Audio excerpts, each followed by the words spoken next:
We need distance from you. Please stop contacting us completely. No call, just that. I didn't beg. I sent a steady reply. I'm Isla Rook.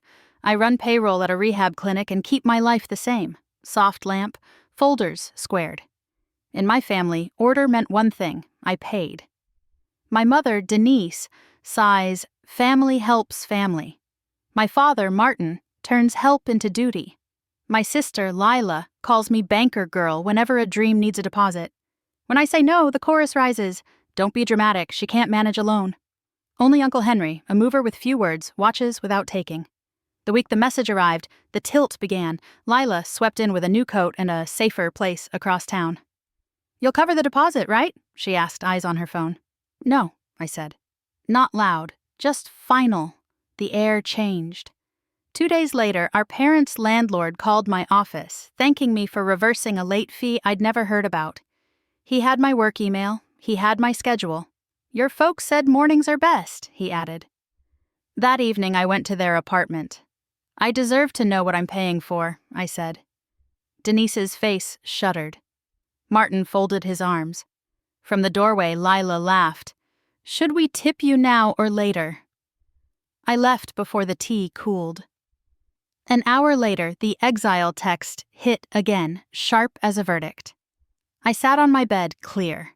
If distance was what they wanted, I would honor it. I opened my drawer. Green for housing, yellow for utilities, blue for transit, red for medical, purple for everything else. The scaffolding of 7 years. I laid the stacks on the floor and began to plan. Henry called it dusk. I'm at Denise and Martin's, he said. They asked me to help pack. I pressed the phone tighter. Pack what? Everything, he answered gentler. I'll pull anything with your name. When we hung up, the quiet felt thick, like air before a storm. I set the stacks tighter, photographed each. Green housing, yellow utilities, blue transit, red medical, purple miscellany. 7 years of scaffolding turned into proof. In the family thread, I wrote, I'm honoring your request for distance. Here is a summary of payments I've been making on your behalf. These end on the circled dates. Transfer leases and accounts within 30 days. I attached the photos, one by one, then added, I will cancel all direct deposits immediately. The dots swarmed. Denise, what is this supposed to mean? Martin, money is not family. Don't weaponize it. Lila, you're sick. You did this to humiliate us. I replied once, your message asked me to stop contacting you completely. I'm honoring it. Calls followed. I set do not disturb and folded the phone shut on the bed. At 9, Henry knocked, 3 quiet taps, and set 3 boxes inside my door. They told me to leave anything that wasn't theirs, he said, dust pale on his jacket. But I saw your name. Inside, a blender still boxed, unopened towels, a router, a folder labeled Rook, receipts, my neat initials in the corner. You did more than they let on, he said. Don't let them rewrite it.